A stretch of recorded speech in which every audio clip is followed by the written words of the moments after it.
Hello and welcome to the 91st episode of Rambling Weekly. I am your host, Taylor. How's it going? Hope you're doing well.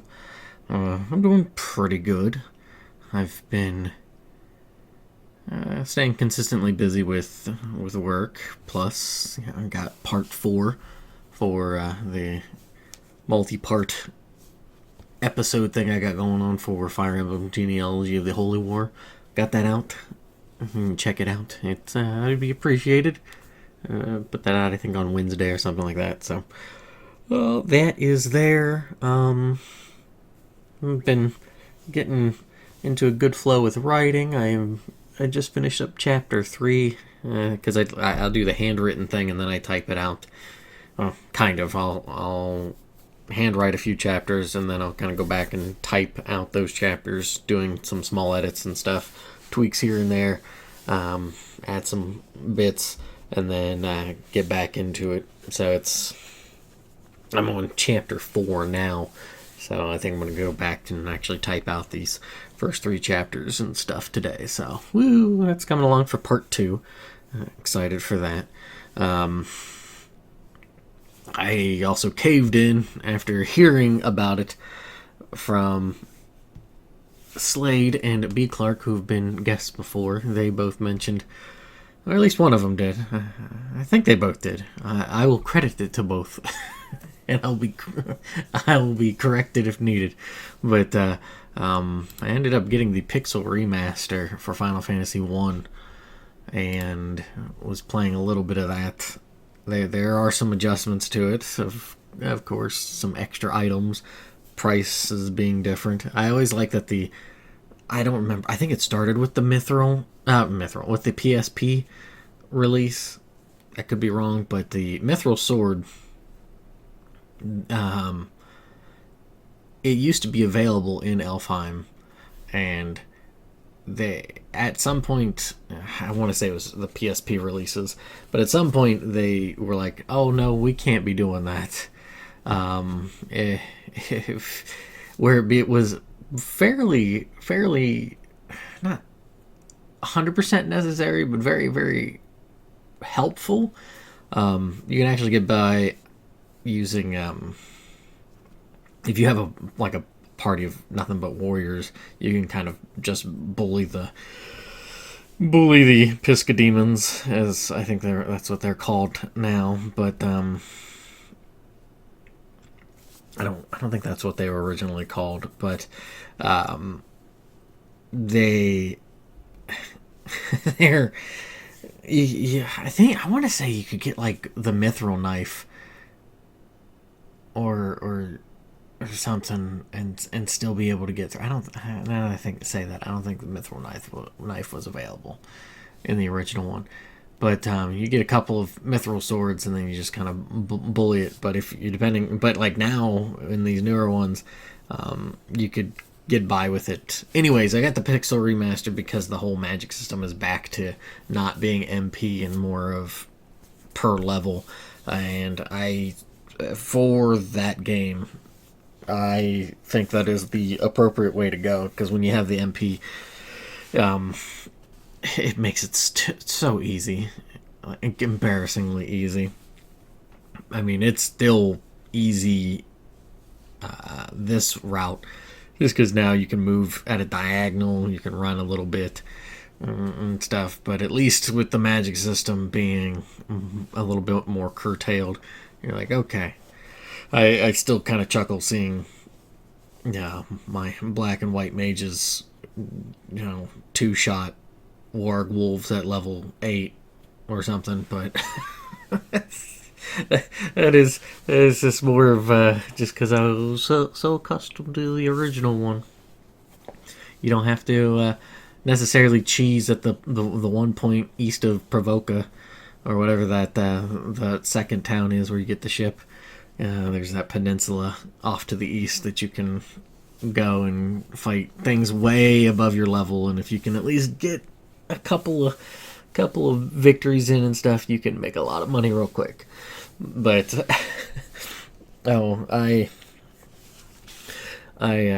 it's kind of fun to jaunt through it, because I think I've got about 2 or 3 hours. That's not including, um, set it like going to the bathroom real quick or doing something odd and end here.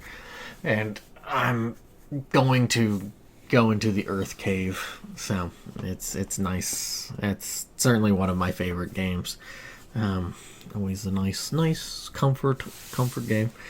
But yeah, so I've been good with the writing, been good with the playing. I actually bought another little shelf that's helped kind of tidied up some and cleared up some space for me. Probably should get another bookshelf at some point because I still got so many random odds and ends festooned all over the place. But yeah, that's coming along. That's been about it. This week coming up will be nice weather-wise. So it'll be nice and cool, and I think we pay for it the following week. It looks like it's going to get rather toasty again. Which honestly, I see it sometimes, and yeah, low 90s or so is a little high towards the end of August, but not too terribly off. But I think of times in college and stuff of it being really atrocious before being in rooms or apartments that had AC. And just being like, I'm just gonna, I will go to class because it's air conditioned. That's what they should do. They should make the rooms not AC'd. So it sort of prods them along to get them to go to class. Certainly helped me. But, yeah, so it's been going. I haven't touched Genealogy to get chapters 8 and 9 recorded just yet. I'll probably start working on that a little bit this upcoming week. We've been forecasted to have like thunderstorms all weekend and stuff, and I had considered getting the recordings in on those, and I was like, Saturday, I was like, you know what? It looks like it's supposed to rain half the day, and it might be kind of severe, so I'll push it to the following to today. And there's kind of a little bit what they're calling and stuff, but it never ended up happening. There was like some rain here and there, but it was all of 30-40 minutes, and I was just like, bleh. So, but no, it'd be good to start on that. That and I to this week, this Wednesday is the start of doing Dungeon Master, DMing, Game Master duties. So I will be either ill prepared and flopping like a fish on the deck, or I will be. I'll be good, or maybe somewhere in between. I'll be curious to see how it pans out. So, dun dun dun. I'll let everybody know. Anyways, for the topic today, I'm gonna read what I had typed out. So as you can tell by the title, "Purpose Given, Purpose Made." And so it is the topic. What I wrote out for it was a bunch of questions, and it's all about purpose, right? So I guess we should just tackle these as we go along. So question 1: where has our sense of purpose gone? It feels like we have kind of hit this, as former President Jimmy Carter had said, this miasma, this malaise. It shouldn't be miasma, it's malaise. This malaise, this cultural malaise of ourselves here. We're just sort of don't know what we're doing. We're spinning our wheels, uncertain of the sense of purpose. And part of that, I think, is that we've stumbled it back into this, is due to not trying to dogpile on them, but the boomer menace, the generation of hippies and stuff who had their kids and they've raised them, and now they're the millennials, Generation X to a degree, kind of put them in there. Partially because they've also wanted to abstain from everything too, right? So when you put yourself away, anyways, with those hippies and stuff, and the Gen Xers, they didn't really instill much, and that's not everybody, of course. Broad brushstrokes. I certainly can speak for this for myself. My parents were very much grew up in that environment. They didn't quite participate. They were more of the Gen Xers, very very late boomer folk, but they did not do a good job of trying to instill other than what makes you happy. Do what makes you happy, which is not very good advice. I think we still get echoes of that throughout. I do not think, for one, it's a reflection of self to figure out what makes you happy, right? What makes you happy? What is happy? Sipping hot cocoa on a chilly fall morning or something. That can make you happy. That's cozy. Going for a nice walk at a nearby park in spring when flowers are starting to bloom and everything. That can give you the warm fuzzy feelings. But it's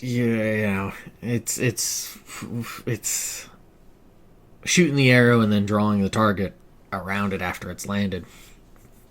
I feel like because it's lack of trying to instill an idea of purpose, and certainly we can have societal trying to pressure people into having that familial, social pressures, internal pressures to develop a purpose.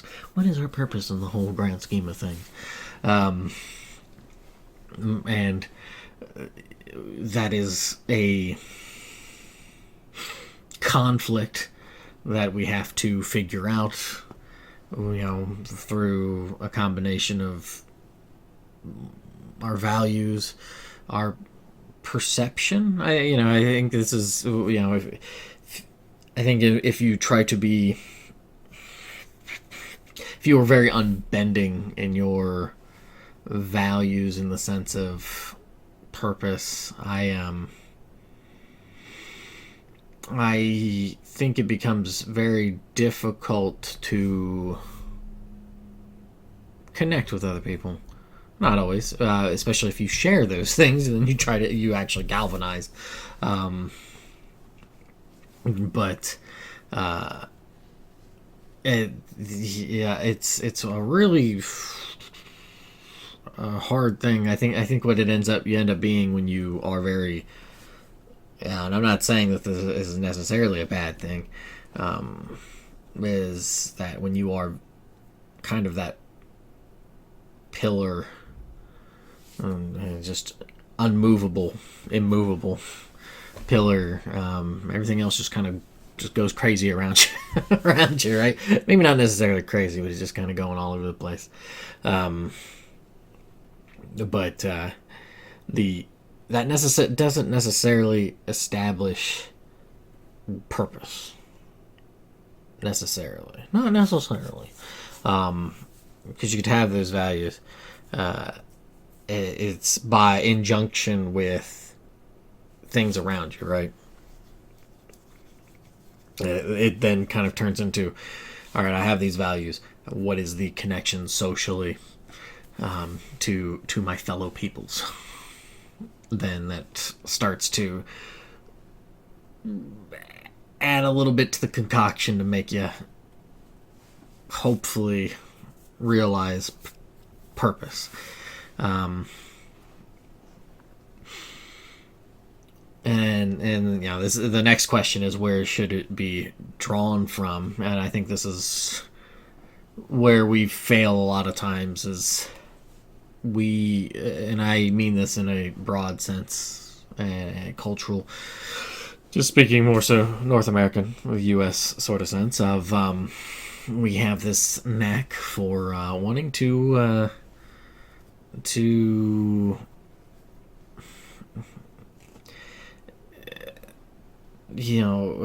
have a mentality of what it is that we should be, that and then we want to dictate to other people, and even if it's not to dictate and trying to give advice, other people will interpret it as you're trying to dictate their lives, and so thus the advice, whatever, good or bad, it's only good or bad after the results are in. So it's kind of like you just but your purpose. You have some people who are very independent, strongly, fiercely independent. So their purpose is going to be drawn from strictly those values, and then just the inner self, the desires, and not necessarily some sort of like gross needing to satiate some sort of like lustful or what have you, that sort of thing. Just the our internal pulling mechanism to go in directions, right?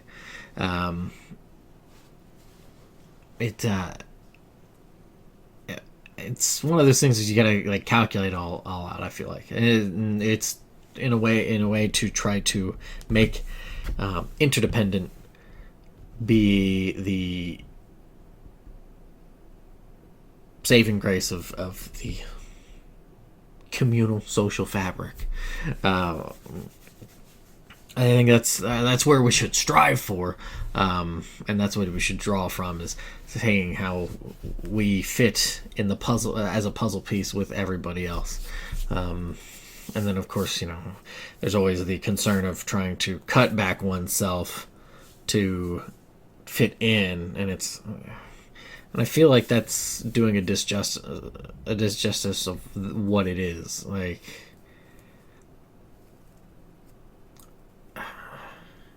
I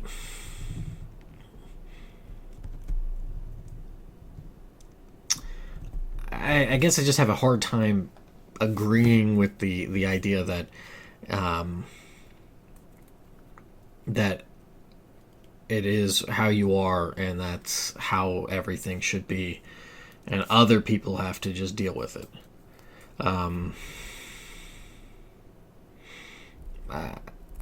Because I think that's a very selfish attitude. Because everybody else is different. I think we should all be malleable to some degree, and I don't mean that in the sense of some sort of psychotic Machiavellian, yes, let me twist you and morph you into what I need you to be. You yourself should be that, as you are, as we all are, a part of everybody else's life.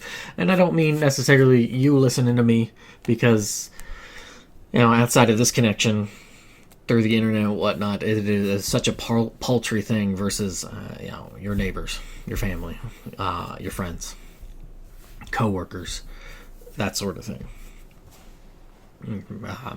People who may live in your the district, like the same district, same road, or same apartment complex, or what have you, that sort of thing. That's where you should, I think, kind of start to figure out the pieces to be like, how, like, what is it that I do that can make things better for not just myself, but everybody else around. And I don't think bullying other people into just being like, hey, you have to just deal with whatever sort of my hangry attitude instead of me going, okay, I am upset, I am a bit grouchy because I'm hungry. Let me remedy this, or at least be cognizant enough to try to stem the tide. And then the next question is, where should it lead us?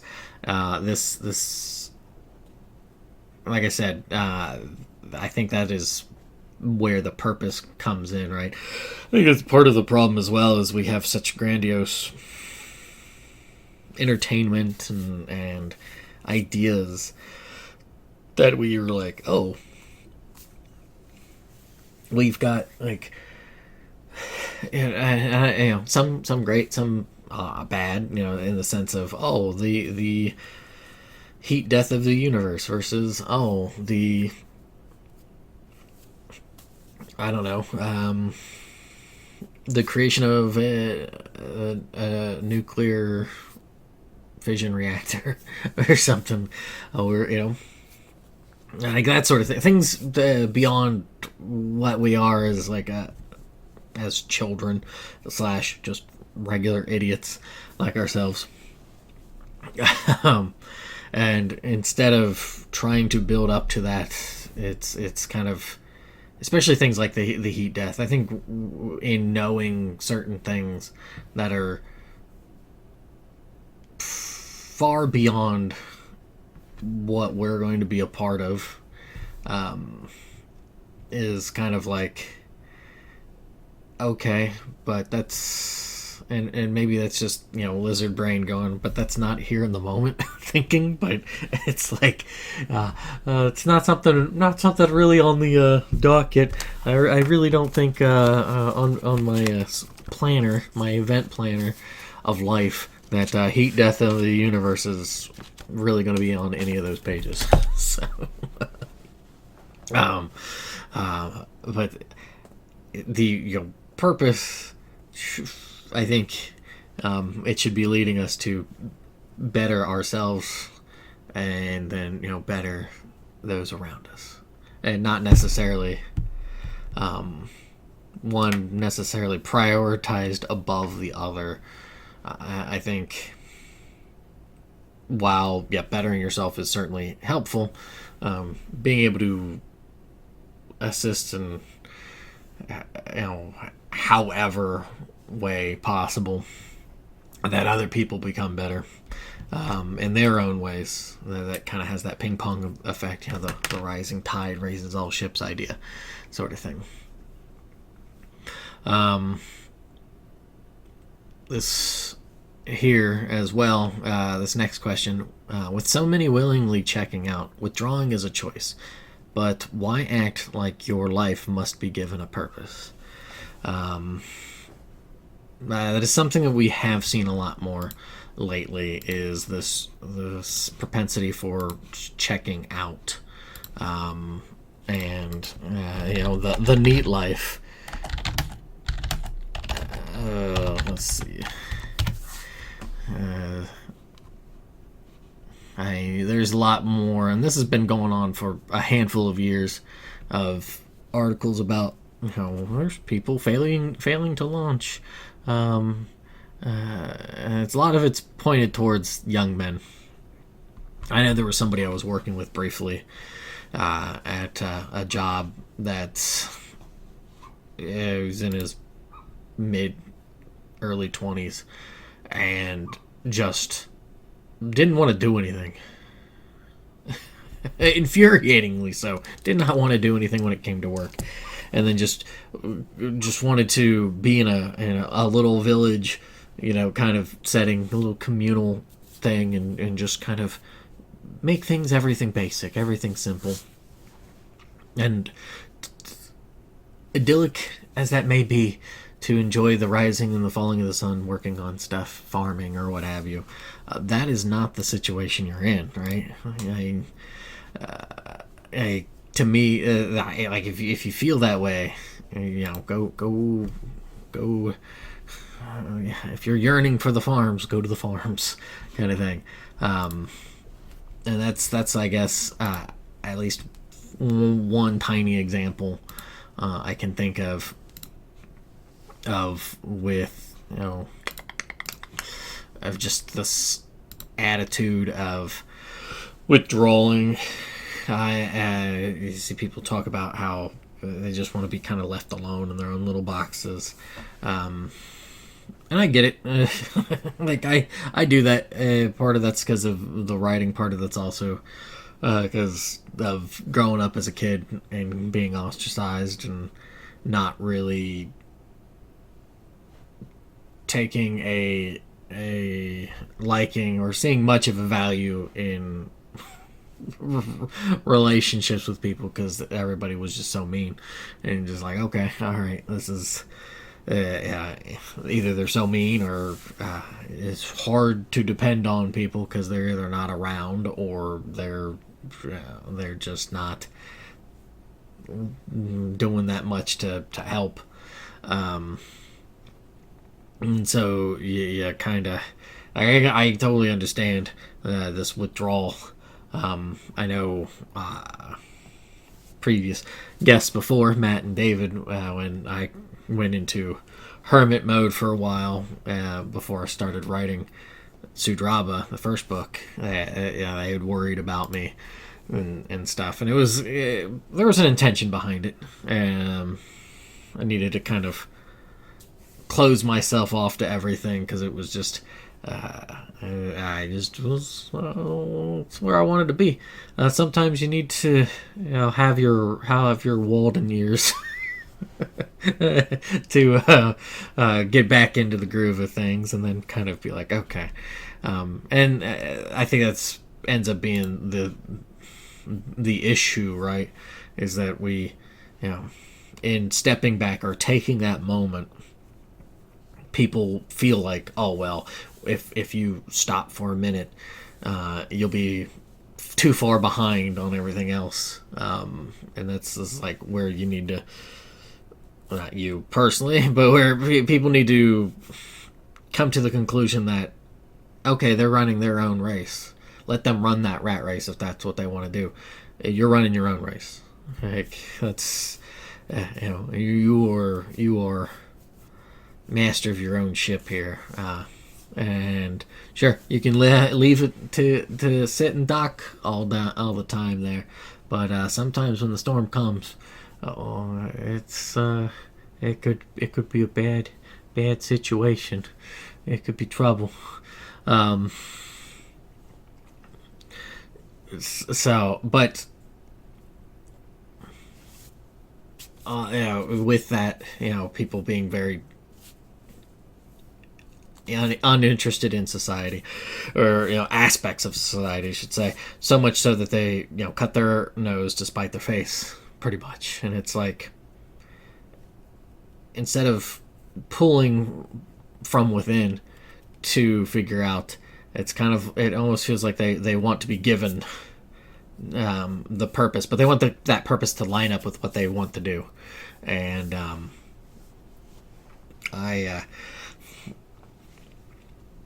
I think that's kind of the consuene, the trouble.